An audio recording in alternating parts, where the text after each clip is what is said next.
दोस्तों, प्रारब्ध और कुछ नहीं, बस हमारे पिछले मनुष्य जन्म में किए गए कर्मों का फल है, जो समय के साथ साथ एक लड़ी के रूप में सुख या दुख के विभिन्न रूपों में हमें भोगने पड़ते हैं। किस कर्म का फल कब और कैसे भोगना होगा, यह परमेश्वर की शक्तियाँ अर्थात देवताएं निष्पक्ष रूप से तय करती हैं। जहाँ तक मनुष्य का संबंध है, उसके बस में तो केवल कर्म करना ही है। कर्म फल उसके बस में नहीं होते, क्योंकि अच्छा समझकर किए जाने वाला कर्म भी अगर किसी के कष्ट का कारण बनता है तो उसका फल अच्छा तो हो ही नहीं सकता।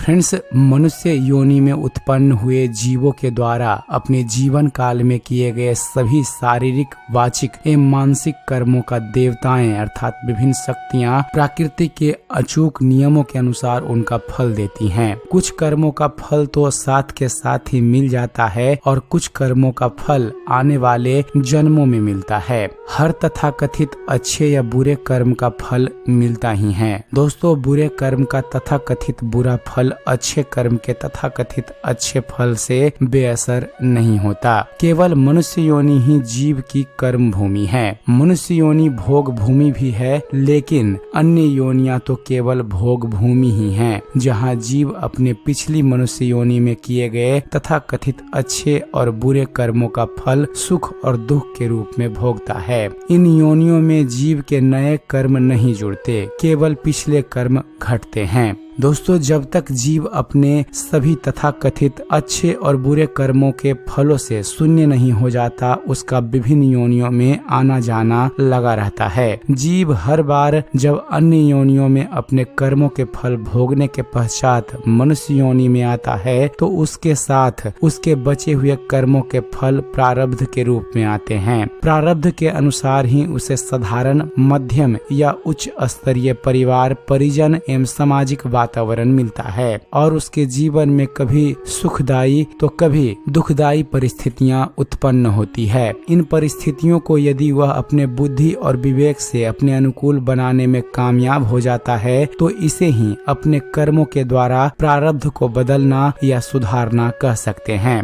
फ्रेंड्स, परंतु इस प्रक्रिया में वह अज्ञानतावश फिर से नए कर्म फलों को जोड़कर नए प्रारब्ध को भोगने का पात्र बन जाता है और इस प्रकार वह योनियों के चक्र से बाहर नहीं निकल पाता। अब यहाँ प्रश्न यह उठता है फ्रेंड्स कि मनुष्य जब कर्म करेगा तो उसे उनके फल भी भोगने होंगे, तो वह कर्म शून्य कैसे हो और वह कैसे इन योनियों के चक्र से छूटे। दोस्तों, इस संदर्भ में हिंदू धर्म कहता है कि यदि मनुष्य ईश्वर के कहे वचनों के अनुसार जीवन यापन करे तो उसे उसके द्वारा किए गए कर्मों के फल नहीं भोगने पड़ेंगे। ईश्वर के वचन सामान्य जीवन जीने के लिए बाधक नहीं हैं। ये वचन मुख्यतः यह कहते हैं कि हम जो कुछ भी करें, इस बात का ख्याल रखें कि हम कोई भी क्रिया करते हुए किसी भी प्राणी के शारीरिक, मानसिक या भावनात्मक दुख का कारण ना बने। इसके अतिरिक्त जो परमेश्वर के वचन हैं, वे हमसे कोई असामान्य हठ, यौगिक, कठिन कार्य करने को नहीं कहते।